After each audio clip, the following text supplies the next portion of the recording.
May the 27th, 2020. As you're looking at the National Hurricane Center, you can see that the storm that we've been watching is now Tropical Storm Bertha, and it's coming ashore. It kind of peeled off the shore of Florida, skipped Georgia as far as land impact, and now it is touching the shore in South Carolina. Winds are now at 45 miles an hour, central pressure 1,009 millibars. It is moving 9 miles an hour, and it's expected to come inland and go up through South Carolina, guys. There's going to be a lot of rain dumped in there.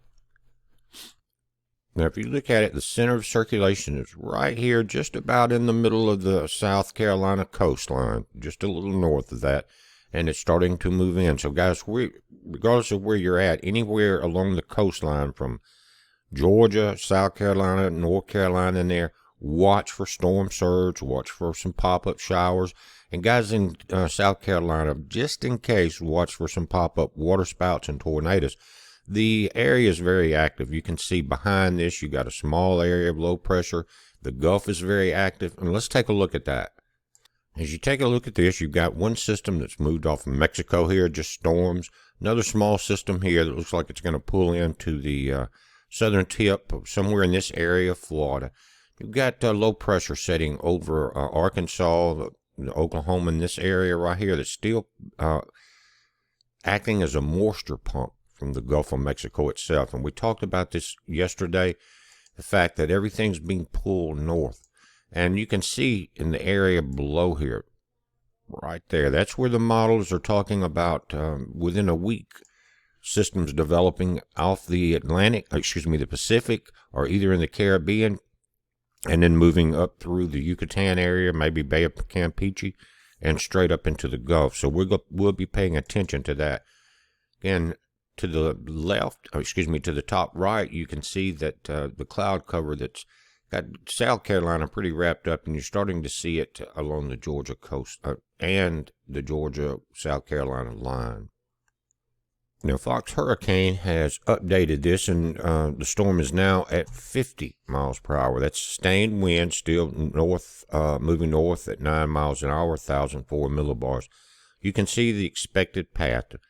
It's coming ashore, come up through the central part of South Carolina into the western edges of North Carolina. This moisture more than likely will continue to push up. It may catch a front and push back out. We'll watch it. But you guys watch for flash flooding in low-lying areas. We've been getting rain after rainstorm for the last few weeks, so just keep an eye on that. Now, looking at the Canadian model, you're seeing the tail end of this run, but we'll start it over. You notice your storm comes into South Carolina, and moves north. And then over the Bay of Campeche near the Yucatan, we start seeing this system form. This is the Canadian model. We talked about it yesterday.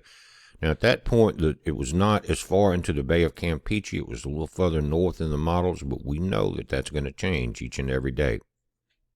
Now, the Navy model is also very similar. You've got actually two systems possibly forming at the end of this run on this model, but it starts out with your storm, goes up through Georgia, and you can see right in this area where it's going to be heating up. But that's how the early June systems start, in the Gulf or in the Caribbean, somewhere in that area, guys. There's your storm, and then this one comes up and looks like it's very close to the Canadian model. It does not go out as many days in advance, but the same type of system forming in these two areas.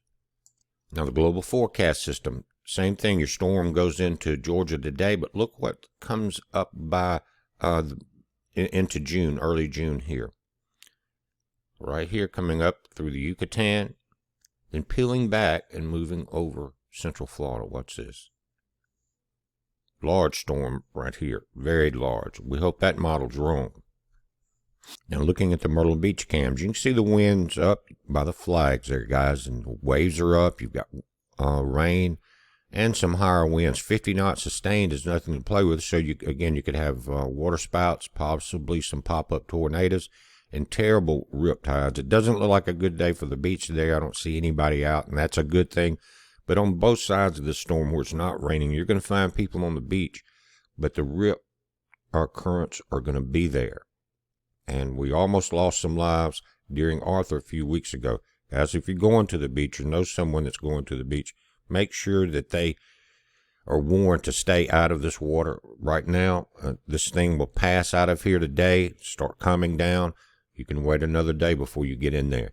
But I know some of you surfers are going to do it. You're familiar with the riptides. Usually it's a tourist that's not familiar with that gets caught in them. So just make sure you're aware, guys. We're watching it. You watch for the updates. It's a heads up. Be safe.